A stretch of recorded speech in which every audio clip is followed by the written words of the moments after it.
Well, obviously some of the most incredible surfing and waves that I've ever seen, and you know, judging from Kelly's interview before the quarterfinals or during the quarterfinals when he said, you know, this is the best surf I've ever ridden in any competition, and that's 20 years of competition.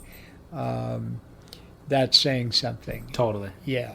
And then, you know, following it through, you know, I've been judging, you know, surf events for 50 or more years, and so I can't help but, you know, be a judge, and you know, in my not so humble judgment, and of course I'm only looking at it from the perspective they're able to show me, right? John should have gotten 10 across the boards on his last wave in the semifinals with Kelly. Yeah, there's no question. And I think the ASP missed a real good opportunity to say, hey, with permission from John and Kelly, they're so close, they're even up to this point, let's give them another half an hour in the water. Who would care? Yeah. They would love it. Right. And the reverse, I think, happened in the finals. I think Kelly should have won the finals. Oh, really? I do. Okay. And in all due respect to, sure, you know, to Gabriel. I mean, he surfed fantastically, but I think Kelly was committed deeper and a little more critical. Yeah. I can't argue with that. It's just Gabe makes it look so easy, I guess. You know, that he had an amazing rides and he makes it look easy. That's the criticism. I'm a regular footer and I relate to Kelly and I always root for Kelly. Yeah. So I agree that I would want Kelly to win, but it's hard to deny that Gabe, you know, he surfed incredibly. No. Again, of course, all due respect, and I'm not taking anything away from him. And you know, I mean, the obvious one was the only time he ever fell in the whole competition is when he committed deep like Kelly. Right. And he did fall. Exactly. And so, you know, there was just that fine point. But again, I'm only looking at it from the perspective that's presented to us when we're streaming it. 2 or 3 camera angles. Yeah. So you don't get the replay and all of that or the total replay that the judges get. So, but, you know, I do think in the semifinals, I don't think there's any question. I mean, that ride at John's, that last ride was just phenomenal. I know, it's splitting hairs at that point. Yep. Scott Bass asked me the exact same question that you just brought up, which is, hey, why not just give them another 30 minutes to surf it out? And while I could definitely see the argument for it, my thought was kind of, you can surf 100 heats and never have as perfect a heat as we just saw. And what you want it to come down to is splitting hairs. You don't want one guy to falter, really, and for the other guy to just run away with it. You want them to get the best rides on the best waves, and for the judges to be pressed to figure out what the difference is between a 9.7 and a 9.8. And that's essentially what we got. So I don't know that if we ran another 30 minutes that we would get any more perfect a heat than we just got. But I still want to see him surf another 30 minutes, you know. No, that's an excellent point, and I think you're right, but at the same time, because of the conditions and the two people that were in the water, you know, it would have been really entertaining, of course, to watch another half an hour. So, I don't think anybody would have complained, and there might have been a little more of a differential than splitting a hair at the end. You know, there might have been a little more. I don't know. Anyway. Right. but it is what it is. It was what it was, and you can't argue. It was wonderful. To what degree do you watch these modern day competitions on the ASP? I mean, are you fully engaged in it, or pretty much? Really? I really. I mean, not. I mean, I'd rather go surfing. If the surf's good, I'm going to go surfing, and I'm not going to. Although I did go surf that day, and it was during the quarterfinals, and when I got back, my timing was impeccable because I opened my computer and it was 0-0. John and wow. Kelly, they were just starting the clock, and so I got to watch that semifinal right after surfing. So. Well, I take it a step further and take my phone in the car with me and stream it while I'm driving. And I don't actually watch it while I'm driving, but I just play it through the speakers so I can at least hear. You can keep it on the up and up. So in regards to the world title race, then, not to make this all ASP talk, but it's an exciting world title race. Of course. Who are you kind of rooting for? And secondly, of these kind of new up-and-comers like John, and Gabriel that we mentioned, who are you excited to watch nowadays?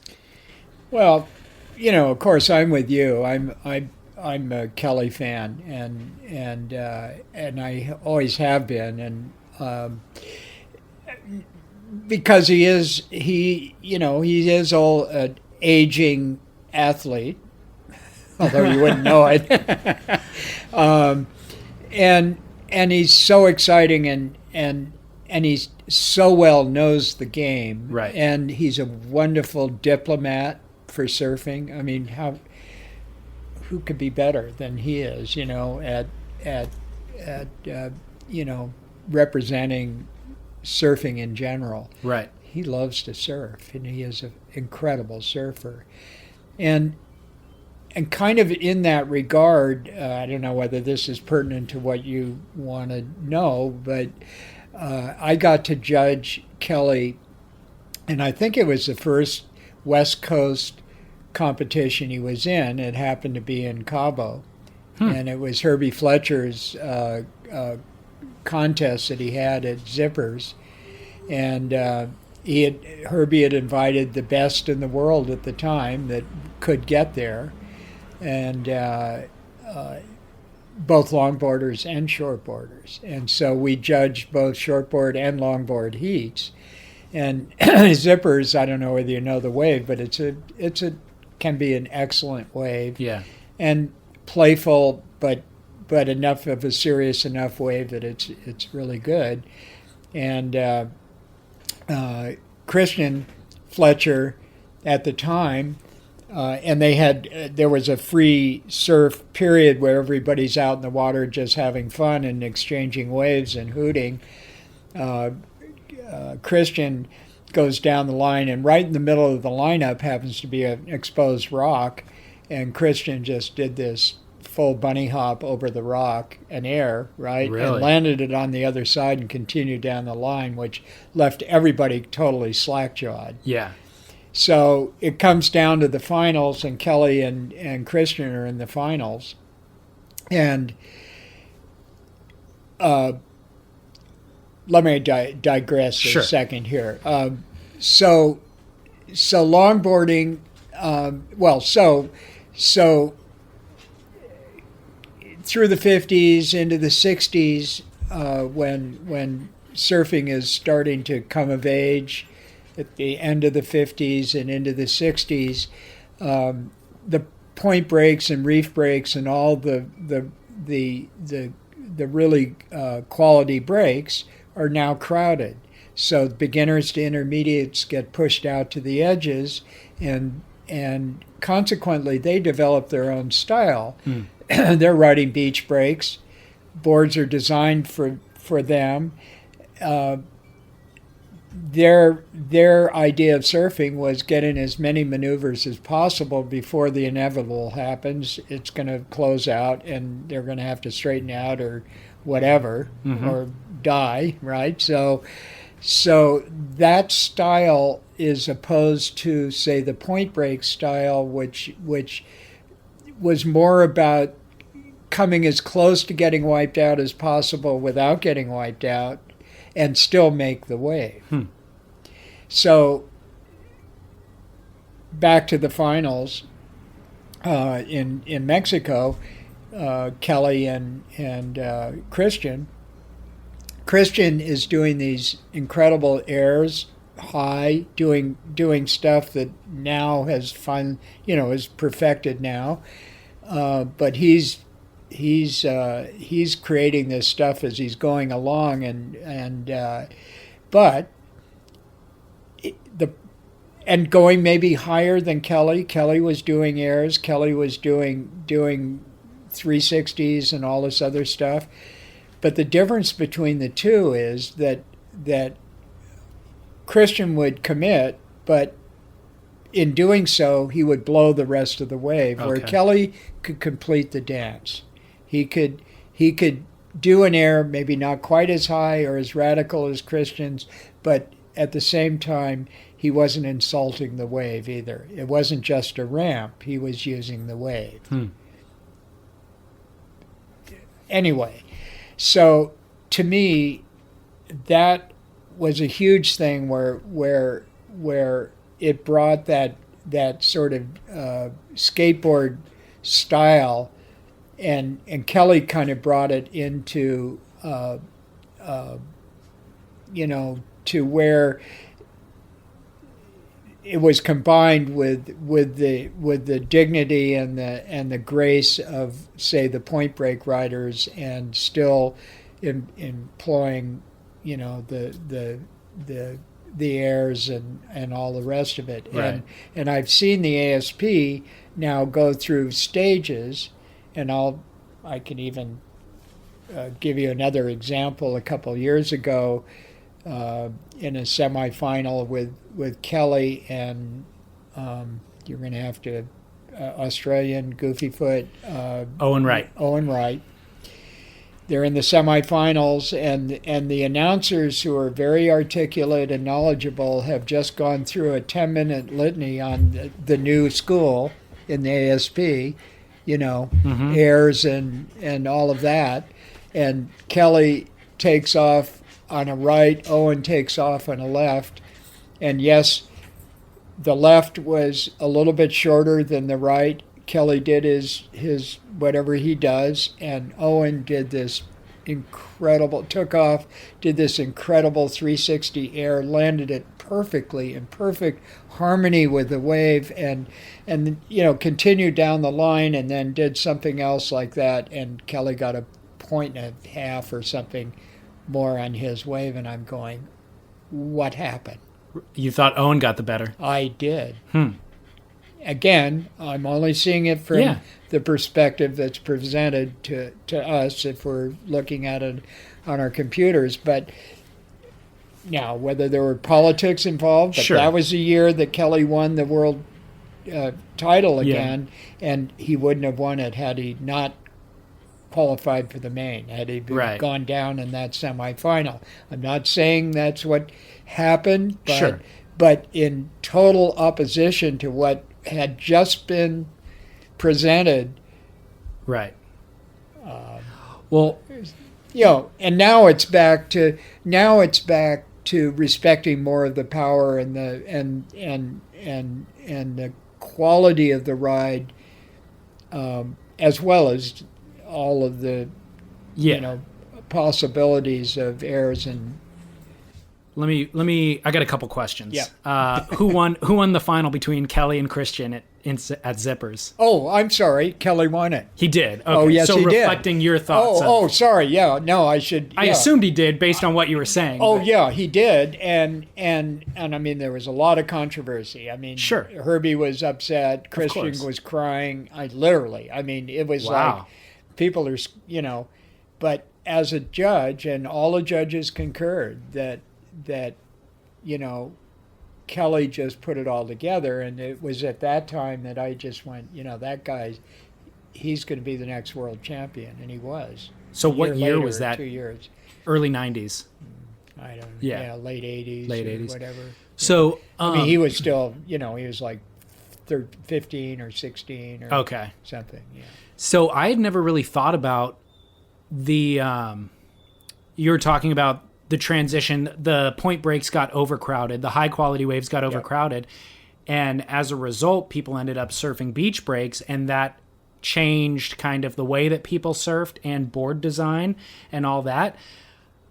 I knew that the board design evolution and the way that surfing changed over the years, but I never really thought of it as a direct result of the point break getting overcrowded.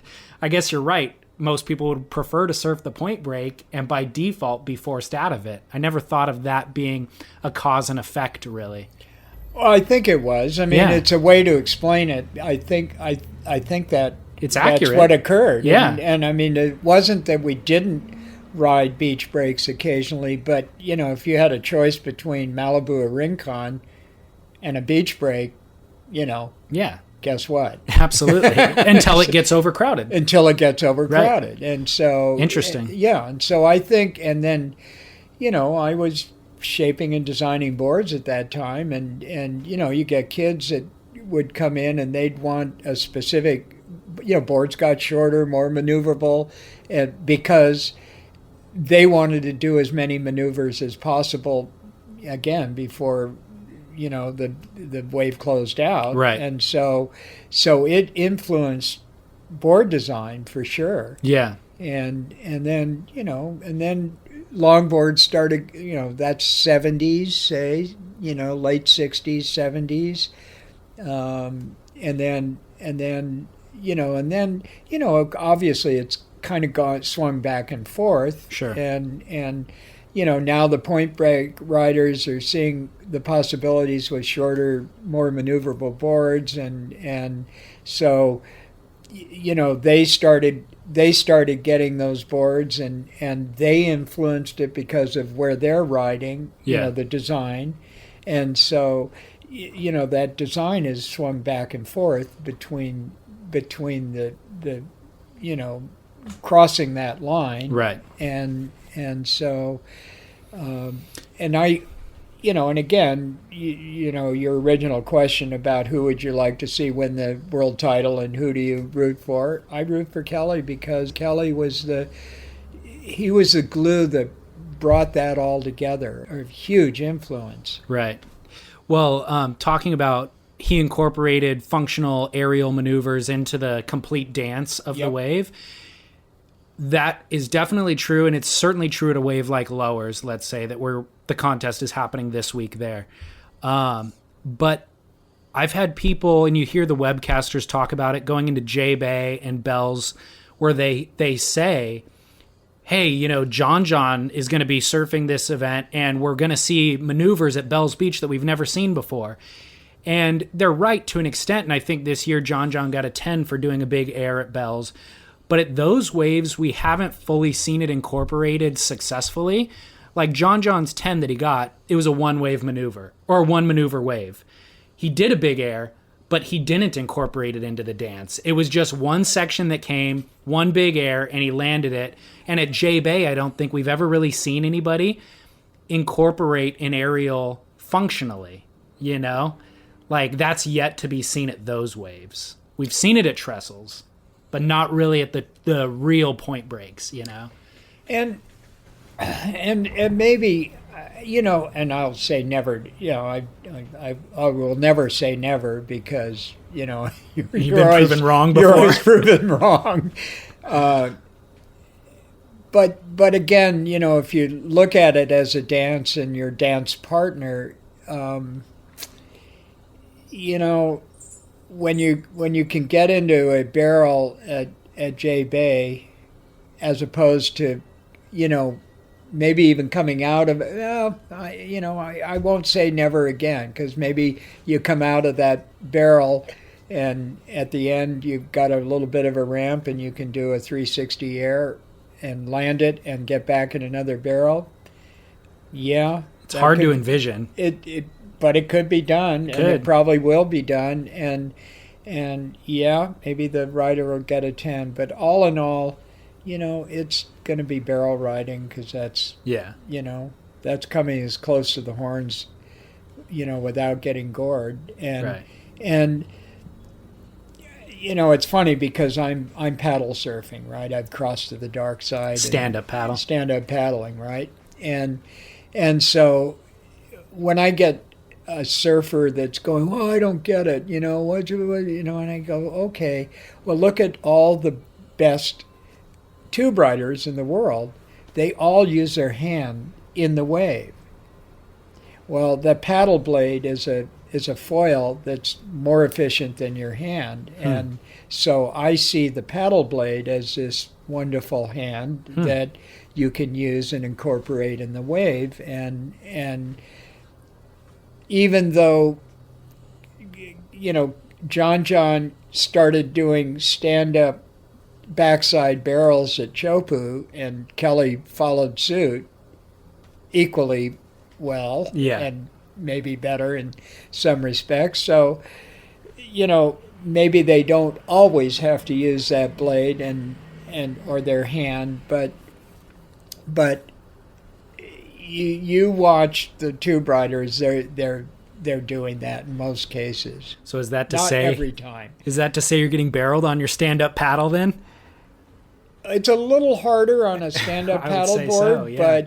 but the boards are. I mean, I'm riding a board now that I couldn't have stood on a year ago. So because it's smaller, basically. Oh, yeah. So and the kids are riding boards so small that they can't even paddle them out standing. They have to prone paddle them almost. Really? So yeah. There's some down in the 6-foot category now, and I haven't seen that. And well, I'm riding a 710. I rode another one the other day that was 7.6 and an inch narrower than the one I'm riding now, and thinner. And so I see next year being on a much smaller board, and so. And that's not always an advantage. I mean, Sure. Big Wednesday, I was riding my 9.6 stand-up gun, which I'm glad I rode. Well, and I had a huge advantage over 99.9% of all the surfers, except for sup surfers. I want to talk about that, and I want to talk about the stand-up paddle stuff more too. But before we get into that, You mentioned Big Wednesday. Hurricane Marie was the swell. You and I were kind of trying to figure out a date to do this interview, and then that swell came and postponed the interview. Where'd you surf? Oh, I surfed Slohini. Oh, did you? I did. Okay, yeah, I saw it. Looked like it was breaking way outside, and looked like the reform on the inside was incredible. Yeah, it was probably the best I've ever seen it. Out of how many years have you been here? Well, I've been surfing there since the 50s, so wow. I've ridden a lot of waves there, and I think I caught the best wave I've ever ridden there. Really? Yeah. On the stand-up paddle? On Wednesday, oh yeah. How big was it, do you think? I had a very reliable friend who's a shortboard, longboard, funboard, stand-up board rider who can ride anything and very well. He's a very good surfer, and I've surfed with him a lot, and he's a bright guy. He called triple overhead. Yeah, I would say so. Yep. Yeah. And I think if you had been patient enough and lined up with the outside breakwater right on the edge, you could have ridden all the way through the park. As it was, I almost opted for paddling out the harbor mouth. Oh, wow. To get out. And I decided that if I couldn't, that's what my option would be if I couldn't get out. Right. Normally. I opted to try normally to get out because I figured if I rode a wave and got trapped inside, then I'm going to have to walk all the way up the beach and over the breakwater and, So I got out almost without getting my hair wet, as it turned out, because I stood there for a bit and made sure, I had a little bit of a opening and managed to get out. And I talked to a lot of people that never made it out. So, right. But anyway, I paddled out and probably spent an hour standing before I got my first wave, because I went outside, but not all the way to the harbor entrance. And a couple times I had to just dive off my board. I got caught inside, waves breaking 100 yards outside of me, and as it was, I finally got a really good size set wave from there, so I got a pretty darn good ride on that. Way inside, pulled out, paddled back out almost to the same place. In another half an hour, I got another wave that wasn't quite as good, but still okay. And then I realized that if I really wanted to surf, I had to commit to inside. Okay. And so I did. I went inside and I started, well, inside, let me clarify, would be outside on a big day, right? Right. On a normal day. Right. So I'm kind of, and that's outside, but I'm still inside the now outside on Big Wednesday. And then I got a half a dozen rides in there, and then this one set came through that kind of reformed and doubled up and was at least double over my head. And actually there was a longboarder in the better position next to me, and I nodded for him to, it was his wave and he missed it. So I went, okay, the next wave, He's not getting a free pass. No, I'm going for it.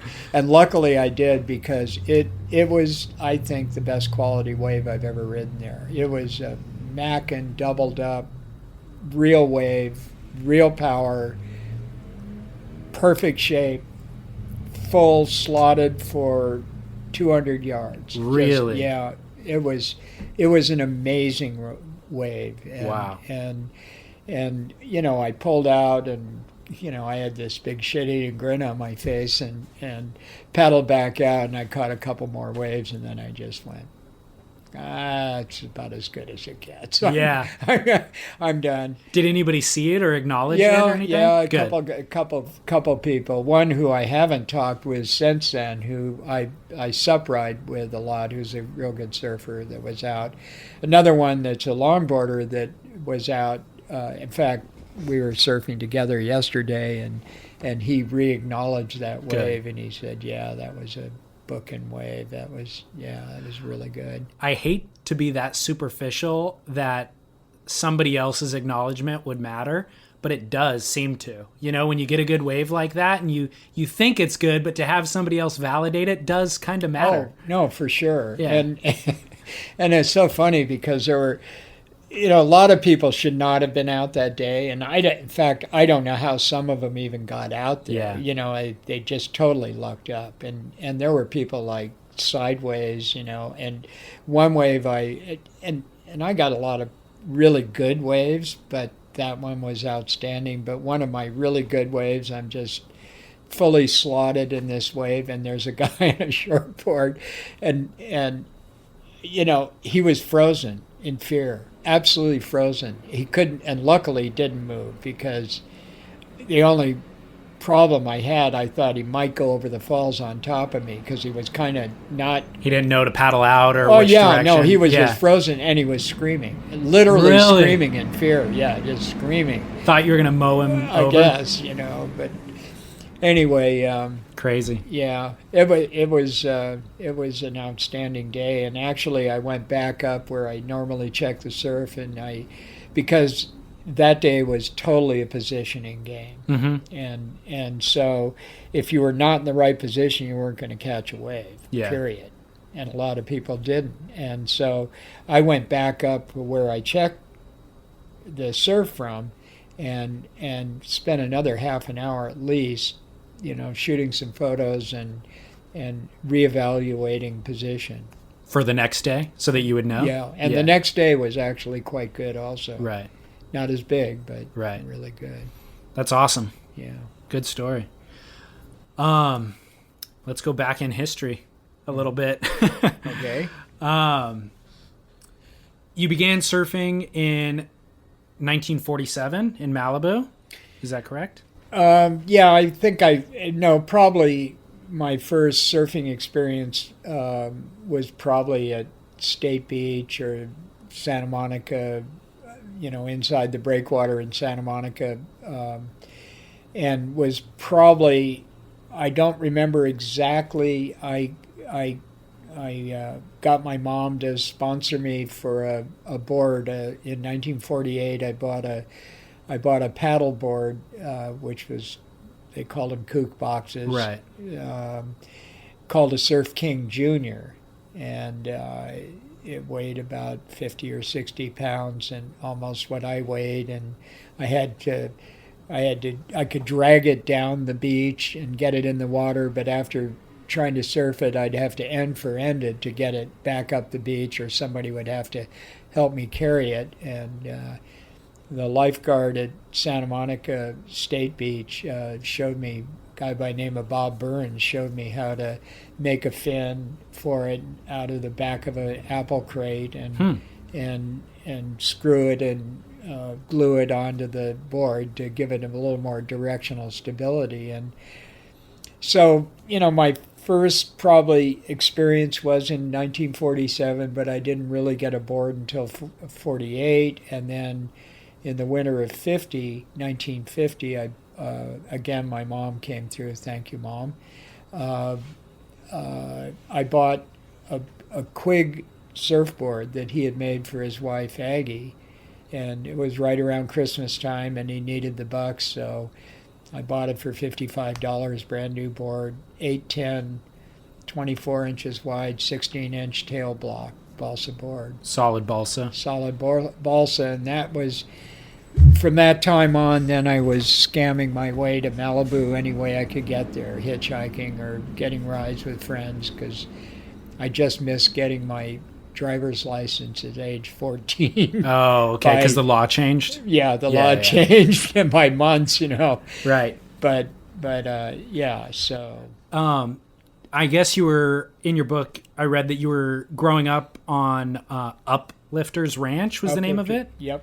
And can you describe that environment and what the scene was like? I know Santa Monica and that area has changed significantly since then, so what did it look like back then? Well, I don't know. Santa Monica was pretty well established. If you were to look at, start with the coastline, PCH, Highway 1, and where Sunset Boulevard comes kind of through West LA, Santa Monica, and then goes over the hill through the Pacific Palisades and comes back down to PCH. And then if you were to go south from there 3 miles or so, you would get to Santa Monica Canyon, which would delineate, and that road that came from the ocean and went back up or through the canyon and up to Santa Monica, there was a big patch in there, that almost diamond-shaped patch or triangular-shaped patch that was kind of above the canyon, but below the Pacific Palisades, bordered by Sunset Boulevard on one side, Santa Monica Canyon on the other, and of course the Coast Highway. And so there was this area up there that originally was called the Cuplifters, and they had a country club and a Olympic-sized swimming pool and tennis courts and stables and outdoor theater, polo grounds, and a stable and outdoor theater. And it was kind of you could say around the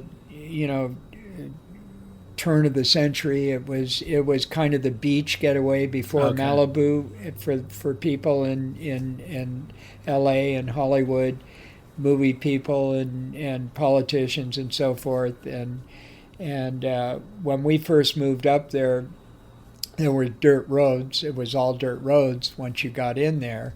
And they had changed it from the Cuplifters to the Uplifters, because now families were actually,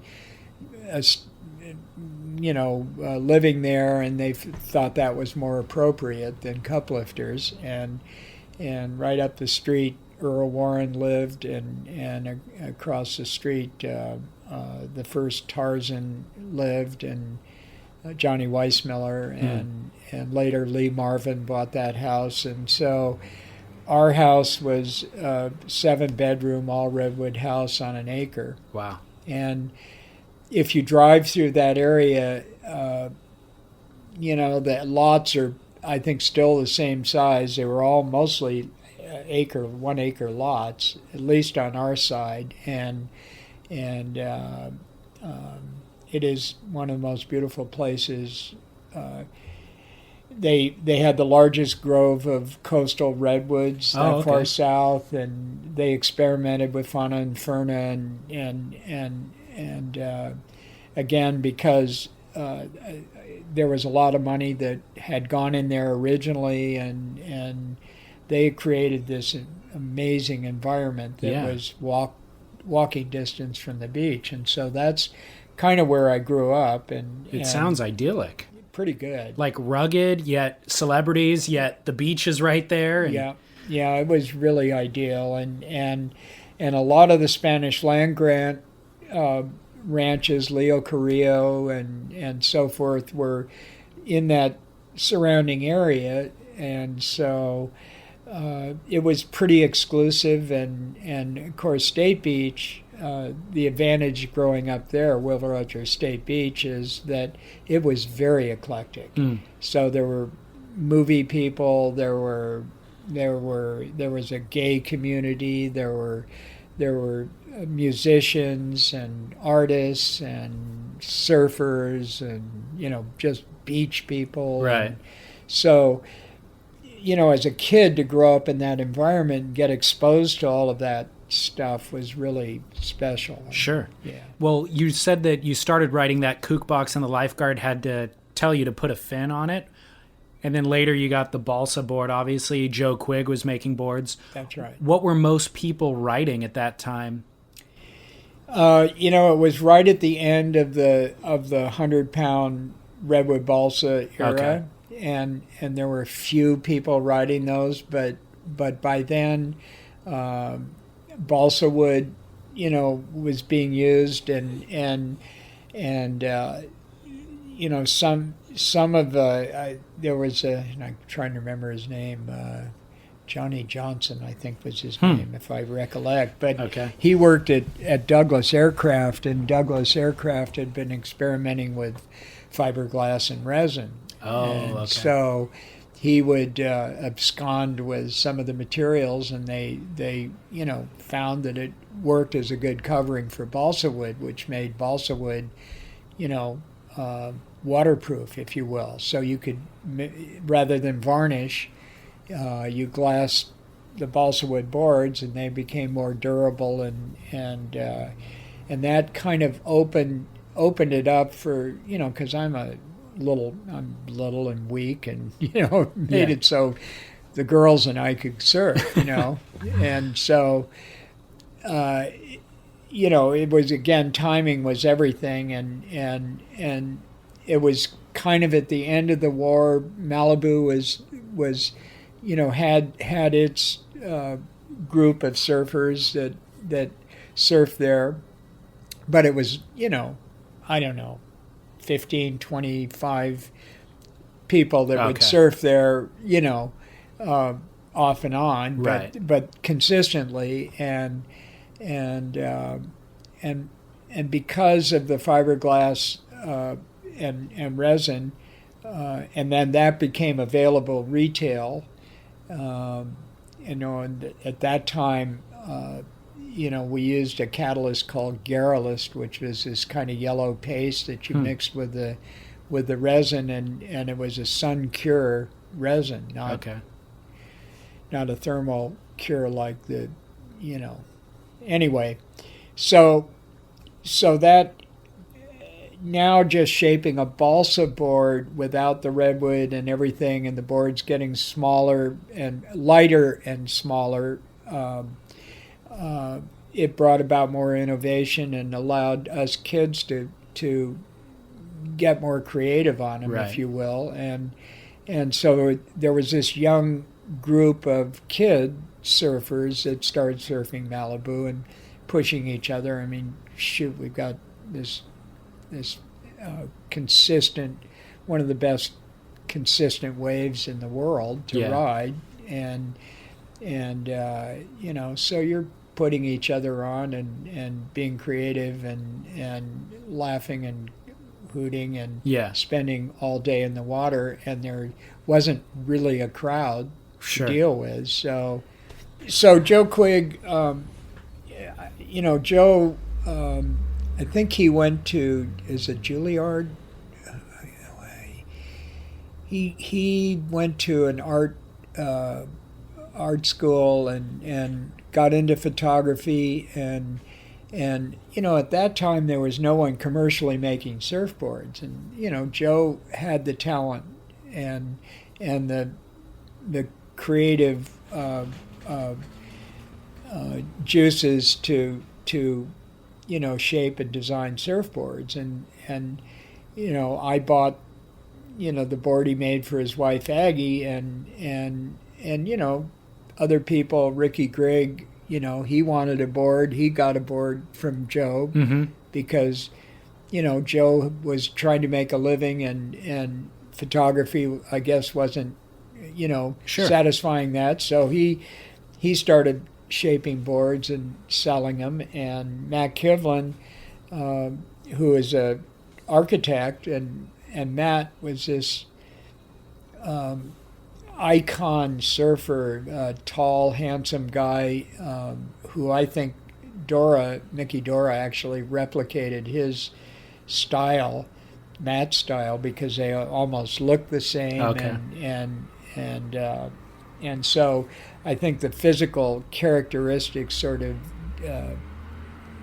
dictate somewhat the style of the rider. Sure. And Dewey Weber, short, stocky, strong, quick, his style was definitely almost opposite Matt Kivlin's. And so Matt designed, again, Matt in the position of passionate surfer, making boards for himself, and somebody comes along that wants a board that he wants to surf like Matt, and Matt Right. would make him a board, and so. So were they friends as well? They were both contemporaries making boards side by side, but they were also friends, for sure. colleagues, essentially. Yeah. And Velzy's kind of in South Bay, and he's kind of doing his thing. This is like very early 50s, and there were a couple other people on the coast that were doing kind of getting into the surfboard making business that Sure. way. Matt never did it. Joe kind of did it. Of course, Velzy, as you know, obviously did it. Hobie later on in the mid-50s or whenever he got really started. All these guys, passionate surfers, with either had the creative juices and stuff. So they were, and as it got more refined,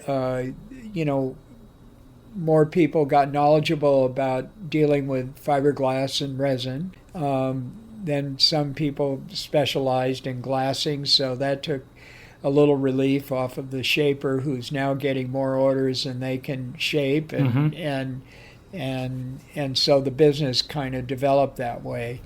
What was your first job then? Well, Matt and Joe would bring balsa boards to Malibu, and balsa blanks, and because they wanted to surf and make boards, and so they bring them to the beach? They'd bring them to the beach. Okay. And so they'd set up their horses on the beach, and the tools, nobody was using power tools, so Right. it was all hand tools, and so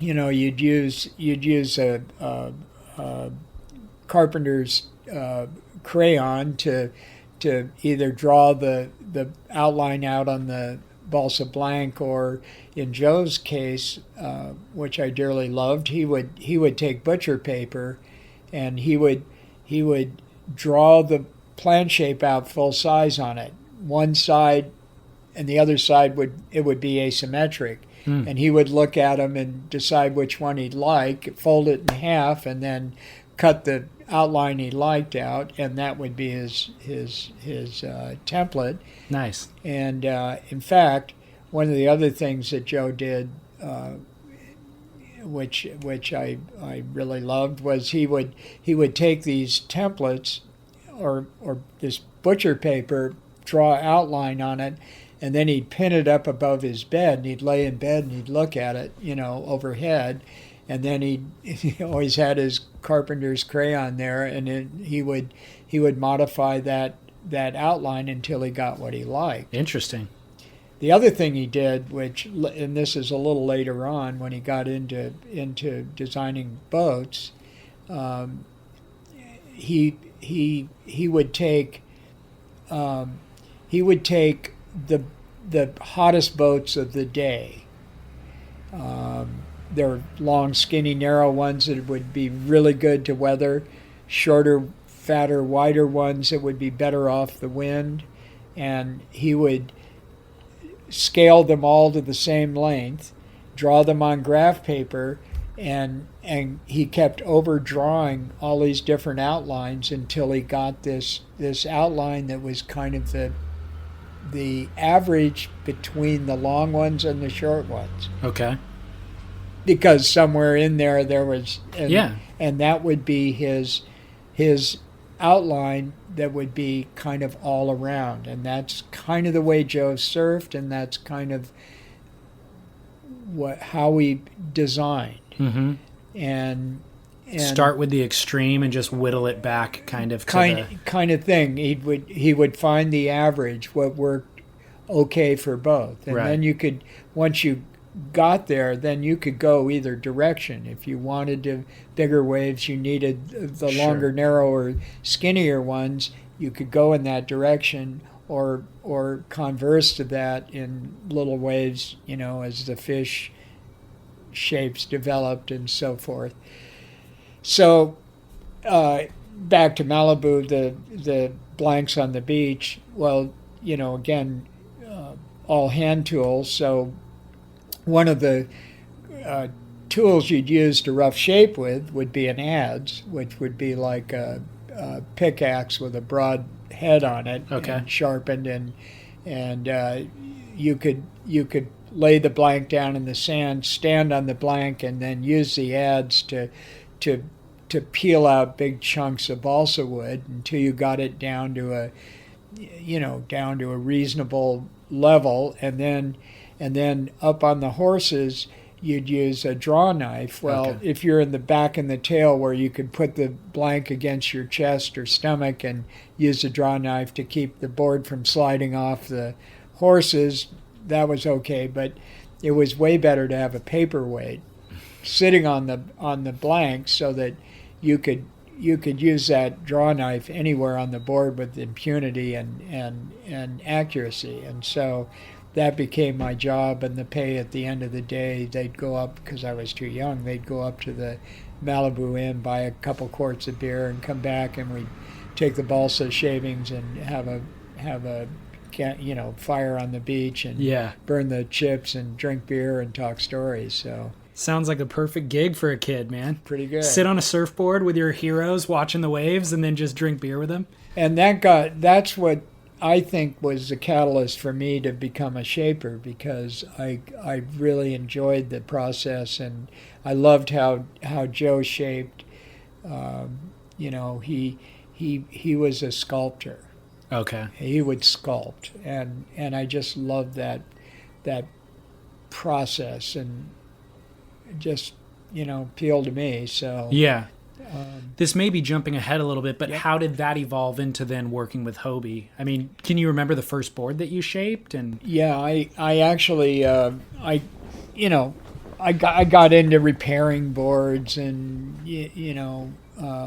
actually I had a kind of a repair business, and my first trip to Hawaii was in 1954, so I repaired some boards, sold a bicycle, borrowed some money from my mom, and wrote her a note: "Dear Mom, going to Hawaii, love Mickey, P.S. I will write."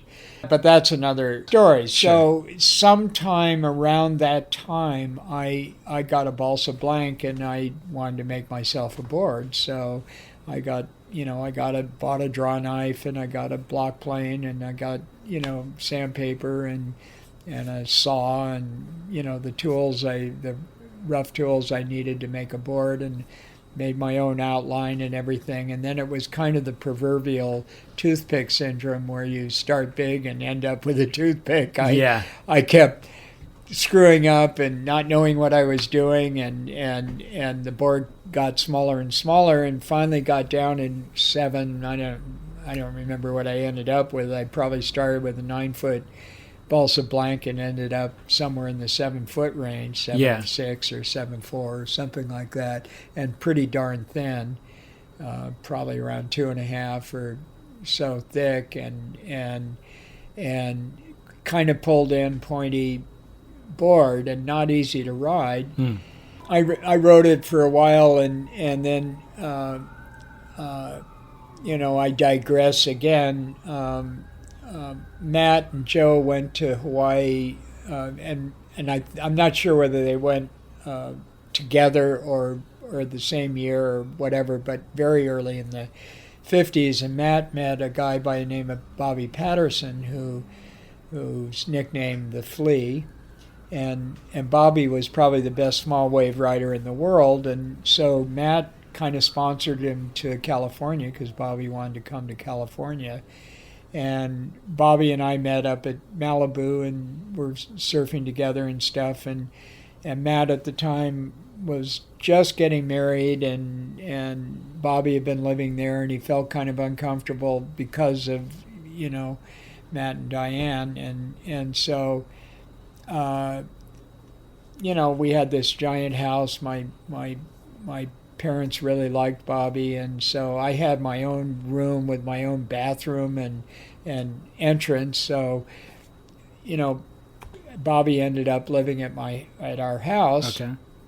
And so Bobby and I are, really, surfing partners and friends and stuff. And Bobby had 2 other brothers, Ronald and Raymond. Ronald, by the time I went to Hawaii in 54, I think Ronald had moved to California, and Raymond was the only one left. And in Hawaii, of the 3 brothers, and when I went to Hawaii in 54, I met Raymond, and then shortly after that, Raymond came to the coast. But back to the balsa board, I rode it for a while, and then Ronald needed a board, and Ronald was a good surfer too, so I gave Ronald the board, and Ronald loved it, and he rode the heck out of it. In fact, there's a photo of Ronald, and I don't know where, if I have it, I doubt it, but there's a great shot of Ronald at Wind and Sea on that board. Really? Yeah, and slotted into a pretty radical wave, and so, the board was kind of a success because of Ronald, not because of me. Sure. But I think that was my first board, and I don't remember 52 or 3 or something like that. I wonder where it is today. Oh, I'm sure was probably tossed in the dump somewhere. That's a shame. Yeah. I mean, you've met obviously a tremendous amount of people over the years that are worth discussing. I don't know how many we can really get into, but I'm interested in your first experience seeing Phil Edwards, because you talk about that being influential in the book. Yeah, my mom, again, thank you, Mom. My mom brought us out from the East Coast and to California, and she was a real outdoors person. So she would take us kids hiking and camping and stuff. So we went, and I can't remember who was there. Might have been Ricky, and I don't remember who, but we went camping down, and I can't quite remember, below Oceanside in one of the estuaries. Behind there was a little camp place, and we were camped there, and you had to paddle across the estuary to get to the ocean. And I've asked people since then, but there was a little place called Waiuli Point. Okay. And that's where Phil surfed a lot. Oh, okay. I didn't really know that, or I may have known it, but You knew of him by name, though, at that point? I knew of him by name. Okay. and I'm paddling out. I paddle across the estuary and walk across the sand spit, and there's some fun little 3 to 4 foot waves, and I'm paddling out, and Phil takes off on this wave out on the end of the point. He's probably 20 or 30 yards or 40 yards away from me, and he kind of walks up, he sets up his turn, he turns, and he kind of sets up, trimming forward on the nose, and he comes to a pretty steep section, and his tail just slides out, but very, very smoothly. It totally kind of slides out of the wave, and Phil just casually, without rolling up the the windshield or the window, he just casually back steps, resets the fin, and goes down the line again. And I was stunned. I hadn't seen anybody do that, and that just totally endeared me. Did you know when you saw him taking off on the wave who it was? I think I did, or I wasn't sure, but again, because I only knew him by name, and I think I knew that he surfed there, but I wasn't sure. But after that move, I think I was pretty sure who it was, because even then, at that time, he had a real rep as being one of the best, if not the best. Amazing how impactful, like you can still remember that wave now, 50 years later, or 60, you know. Yeah. There's a couple of waves that I've seen with well-known professional surfers where I didn't know they were in the water, but you kind of see their silhouette as they're taking off, so you can't make out their face or anything, but just the way that they surf the wave, you're just blown away by, and it really is impactful. Yeah. And then by the time they get down the line, you're like, oh, that's Chris Ward, you know? Yeah. Obviously. Yeah. He surfs well. Yeah. Interesting. So Phil was a huge influence, although, we're obviously different personalities and different builds, so I could never emulate Phil, but I always, respected his style and his grace and his power, and that was a huge influence on him. Absolutely. Bobby and I were more stature-wise closer together, and so, we surfed all the time together, so, Did you and Phil become friends after that point? Yeah. And I don't remember exactly when, but I think Phil started coming to Malibu, and then because of that, we became friends, and then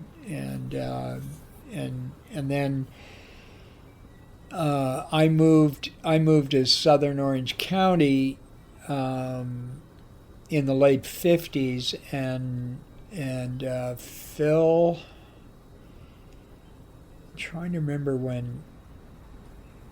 And I think Phil was living here then. Oh, okay. I think he started living here, and then he was a shaper at Hobie's, and I started at Hobie's, learning to patch boards. Only, I mean, I had done it in the past, but learning to do it on a sort of commercial basis, if you will.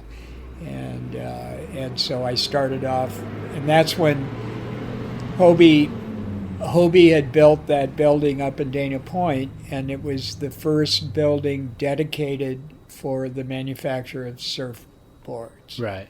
Specifically, and I think anywhere in the world. Yeah. And so that's where I started as an apprentice, right? And working in there, and then getting into the glassing aspects, and working my way until finally, some years later,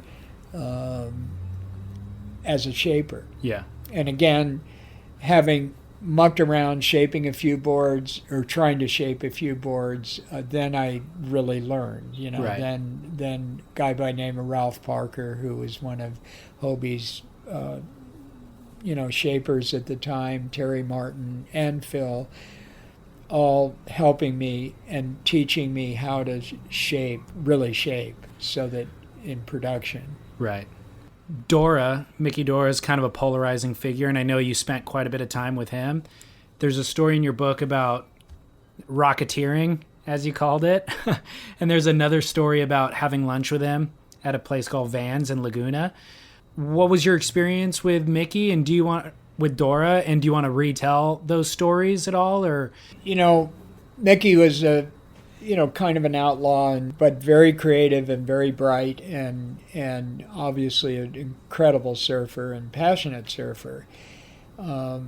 We, growing up at Malibu, and Dora coming up there because it was an incredible wave. So Dora spent a lot of time there, and we became friends, and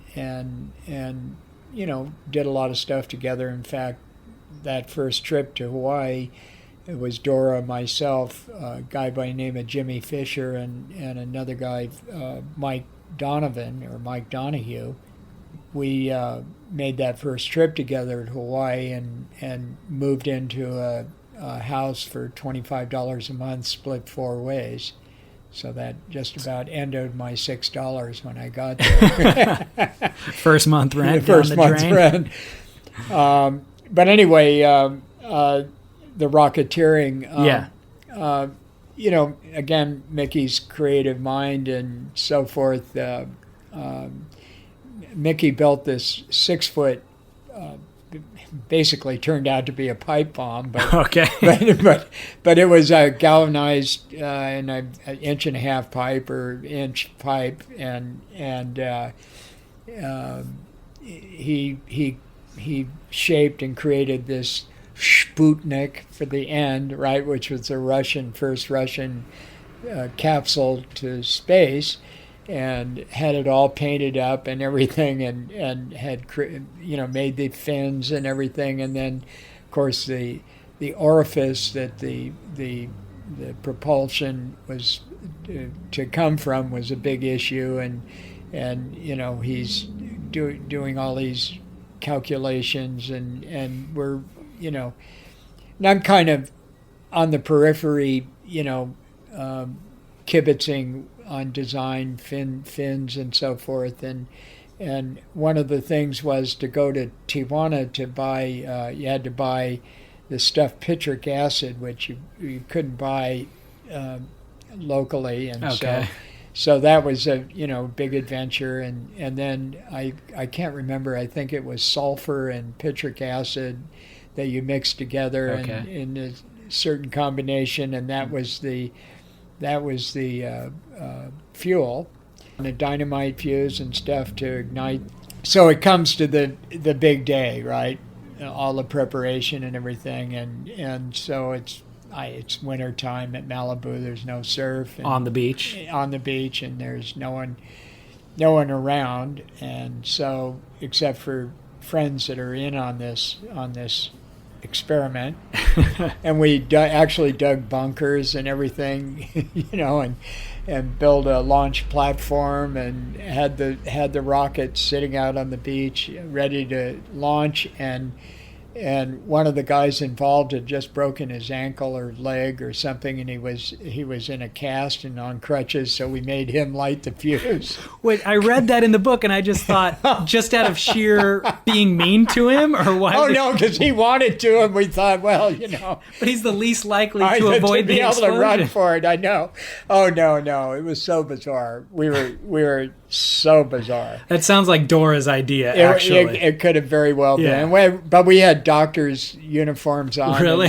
We had white coats on and goggles, and because Dora was a costumer. And was he? Oh yeah. Okay. Yeah. In fact, a little digression, but he had a Phantom II Rolls Royce, and we used to we had these turbines with jewels in them and everything. And when my grandfather died, he left boxes and boxes of cigars, really good quality, but bought literally maybe 50, 100 boxes of cigars, and they were all in our garage. And in the uplifters, and that's where I have my patching business. So Dora and I would take a box of cigars and we'd drive to Hollywood, and it was a right-hand drive, with these turbans on and everything, and smoking cigars and driving to Hollywood and Vine and stuff. Just to get people to look? Yeah, just for, amusement's sake.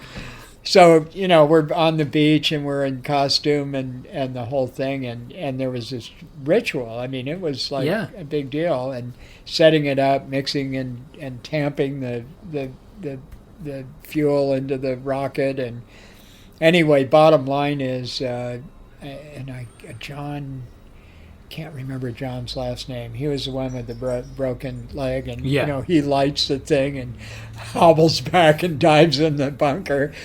And, it did go off. Supposedly the sheriff was asleep in his car like 2 miles away or something, and it actually rattled the windows it rattled his car, and it broke windows up on the pier, and, Just from the noise? From the concussion. Oh, my gosh. I mean, it was like a full-on bomb. It did not go up. Oh, it okay. went out.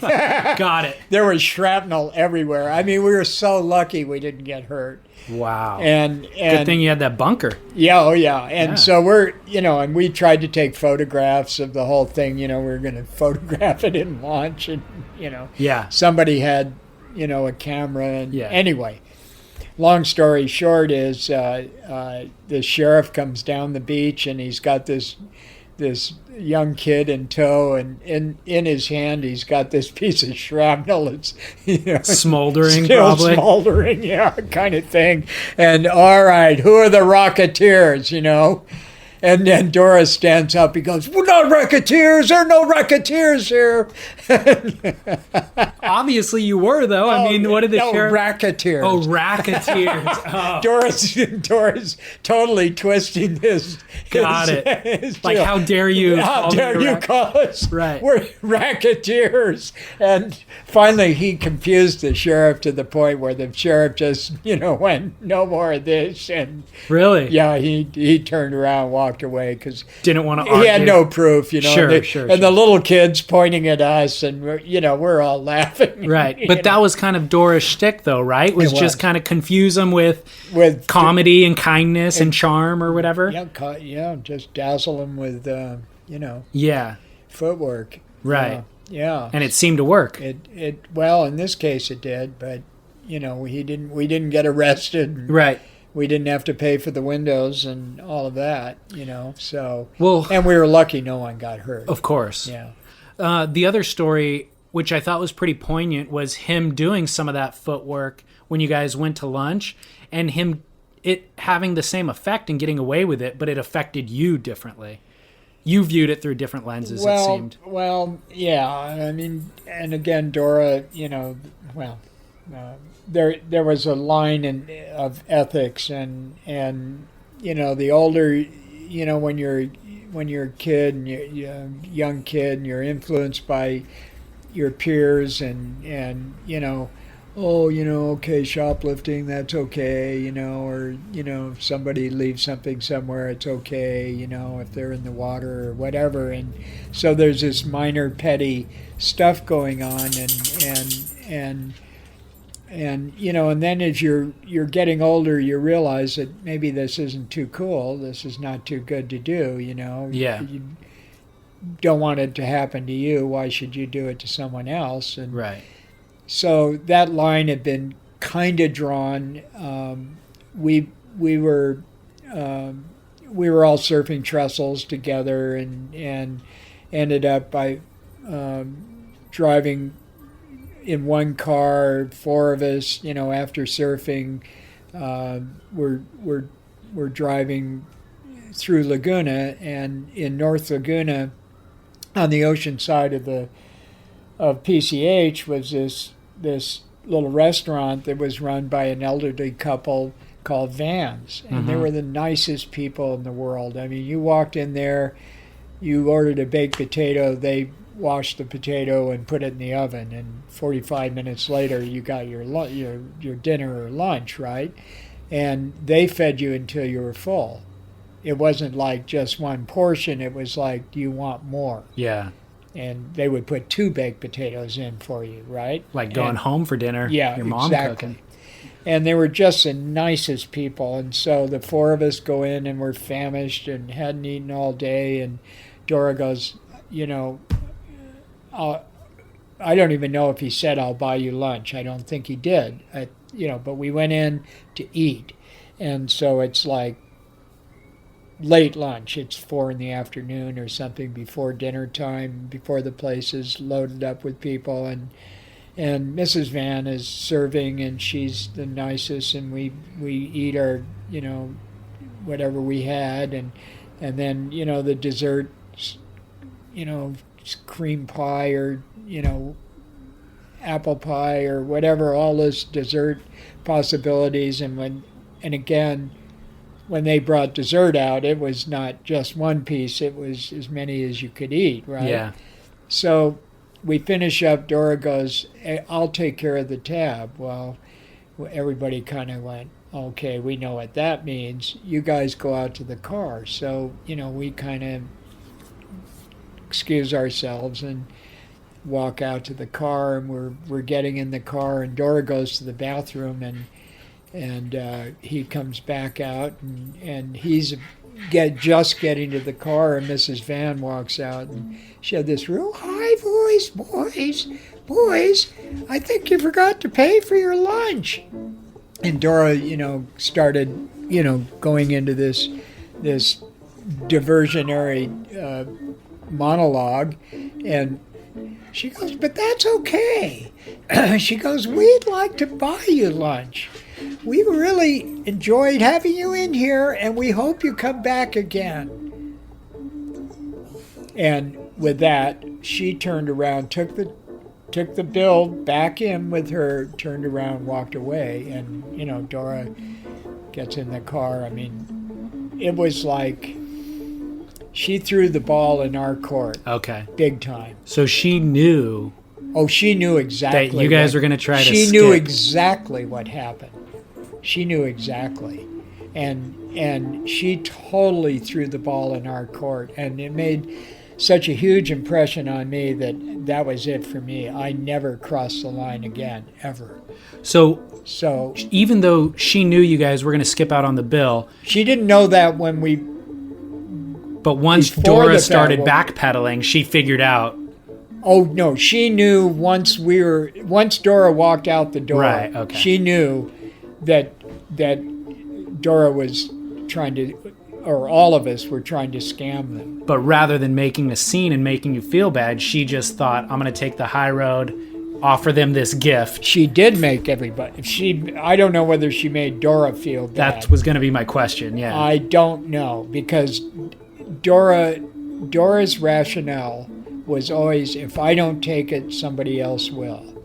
That was his rationalization for being on the side of the line, ethics side of the line he was on. And I think and that would have been a great question to ask Dora on his deathbed, because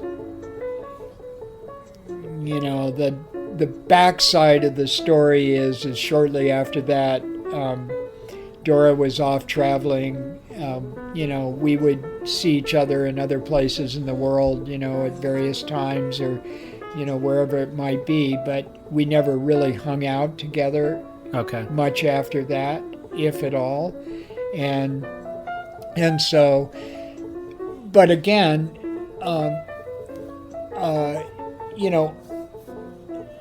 the ethics side of it,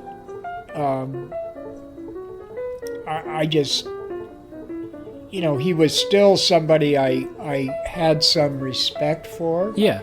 Because of his mind, partly because of some parts of his mind and creativeness and so forth, and his passion as a surfer, and some of his philosophy was probably dead on, right on, and so he was very interesting from that point of view, but he wasn't someone I was going to hang out with after that because of that. Sure. And so on his, later on when he's a couple weeks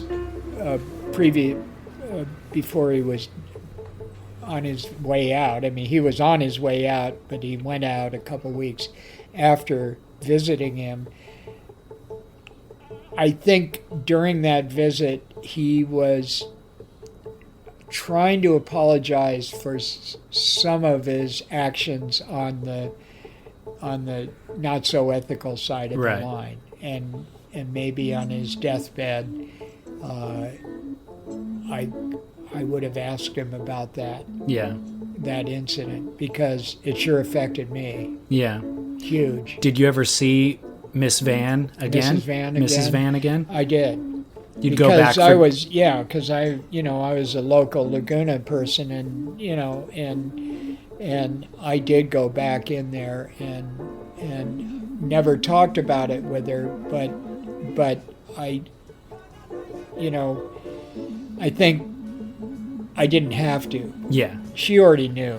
Yeah. And she was way wiser than we were, believe me. Yeah. And I mean, it was a life-changing thing, and she knew it would be. Right. Not with everybody necessarily, but right. But for sure, it was a big thing for me. Yeah.